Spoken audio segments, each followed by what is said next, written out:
LV பிரகாசி வெளிச்சம் கண்டது. கர்த்தருடைய மகிமை மகிமை ஒன்றே இருக்கிறது. இதோ இருள் பூமியை மறுபடி ஜனங்களை மூடும். ஆனாலும் உன்னை கர்த்தர் உரைப்பார். அவருடைய மகிமை உண்மையை காணப்படும். உன் வெளிச்சத்திற்கு சத்துருக்கள் ஒதுக்கிற ஒளி எடுத்திருக்கு. ராஜாக்களும் நடந்து வருவாங்க. அப்பா என்னை பார்க்கணும், இங்கே பாருங்க. உமது கோபத்தின் கலமே உமது பயப்படத்தக்க விதமாய் உமது உக்கிரத்தை அறிந்து கொள்கிறவர்கள் நாங்கள் ஞானத்தை உள்ளவர்கள் ஆகும்படி எங்கள் நாட்களை என்னும் அறிவை எங்களுக்கு போதுள்ளது. கர்த்தாவே திரும்பி வரும் எதுவரைக்கும் கோபமாய் இருப்பி நமது அடியலுக்காக பரிந்துரைக்கும். நாங்கள் எங்கள் வாழ்நாள் எல்லாம் கழிவுண்டு வழியின்படி காலையிலே எங்களை உமது கிருபையினால் திருப்தியாகும். தேவரில் எங்களை சிறுமைப்படுத்தின நாட்களுக்கும் நாங்கள் துன்பத்தை கண்ட வருஷங்களுக்கும் சரியாய் எங்களை மகிழ்ச்சியாகும். உமது கிரியை உமது ஊழியர்களுக்கும் உமது மகிமை அவர் பிள்ளைகளுக்கும் விளைந்துள்ளதாக. எங்கள் தேவனாகிய ஆண்டவரின் பிரியம் எங்கள் மேல் இருப்பதாக. எங்கள் கைகளின் கிரியை எங்களிடம் உறுதிப்படுத்தும். எங்கள் கைகளின் கிரியை எங்களிடம் உறுதிப்படுத்தி அருளும் என்பதே. ஆமென்.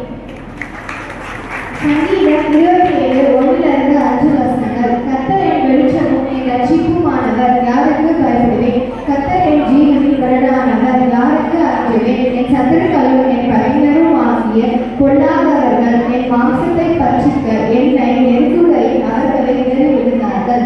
எனக்கு விரோதமாக ஒரு பாடல் எழுப்பினாலும் என் இருதயம் பயப்படாது. என் மேல் ஒரு யுத்தம் எழுப்பினாலும் இதில் நம்பிக்கையாயிருப்பேன்.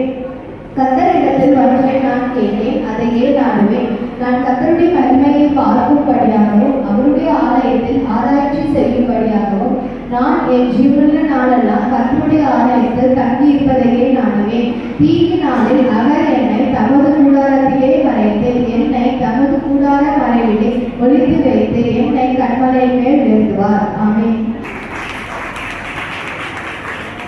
சங்கீதம் 95:1. கர்த்தரை கம்பீரமாய் பாடி நம்முடைய இரட்சணிய கண்மலையே சங்கீதம் அவருக்கு கடவோம் வாருங்கள். ஆமென்.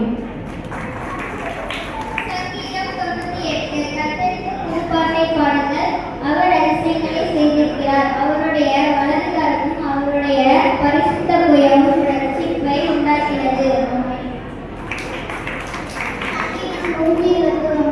எனக்கு ஒத்தாசை வரும் பர்வதங்களுக்கு நேராக என் கண்களை ஏறெடுக்கிறேன். வானத்தையும் பூமியையும் உண்டாக்கின கர்த்தரிடத்திலிருந்து எனக்கு ஒத்தாசை வரும். உன் காலை தள்ளாட விட்டால் உன்னை காக்கிறவர் உறவர். இதோ இஸ்ரவேலை காக்கிறவர் உறங்குவதும் இல்லை, தூங்குவதும் இல்லை.